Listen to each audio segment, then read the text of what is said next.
today we're going to be talking about Chinese herbs. I'm going to walk you through some of the functions of various herbs and show you how we prepare them. So the great thing about Chinese herbs is that they can be very effective for a myriad of different issues. I'll walk you through some of those right now. So this one is astragalus root, very commonly known and excellent for the immune system, so great for allergy season. This one here is polygola root. It's very good for restlessness, anxiety, and sleeplessness. Here we have a form of Chinese cardamom that's great for digestive disorders. This one here is black cohosh, very good for female disorders affecting estrogen and menopausal syndromes.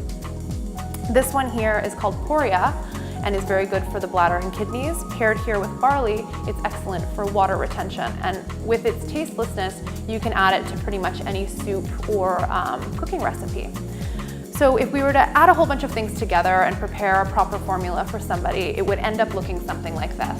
This one's great for immunity, digestion, and sleep, and this one here is more cold and flu formula. In modern day, because we don't always have time to cook them, this takes about an hour process or so. We have the pharmacy that will cook it for us, and we will end up with something like this that you just pour into a cup and drink. Even easier and more convenient would be the granules. They end up looking something like this.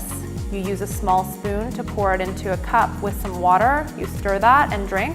And then still, if that's a little bit too much, like hard to find ways to drink in the middle of the day when you're supposed to take your dose, we have the pill version. You can do any of these or a combination of some of them.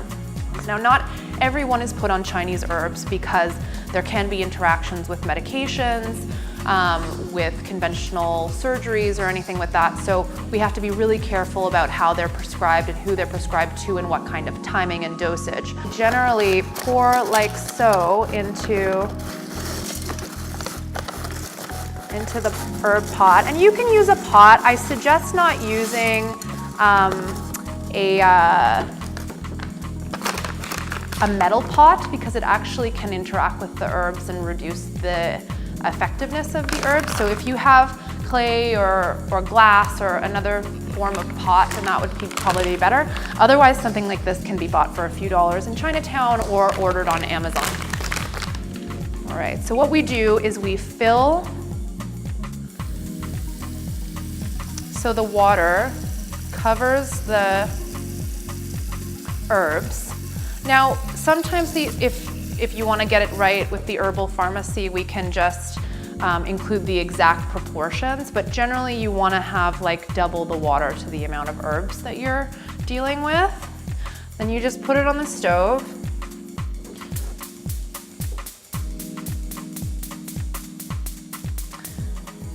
So we leave it like this for a few minutes and bring it to a boil. Once it comes to a boil, we turn it down a little bit, just allow it to simmer for about 25 minutes. Once we hit the 25-minute mark, we strain the herbs, and then we fill the water again. We keep those herbs off to the side, and then we fill it with water again and cook a second time. The reason why we do that with the herbs, doing it a second time, is because different chemical constituents come out when you cook it a second time. So it fortifies the formula, making it more effective. You get some things on the first round of cooking and you get other things on the second round of cooking. You mix the two formulas together and that makes your final formula that you would drink a couple times a day.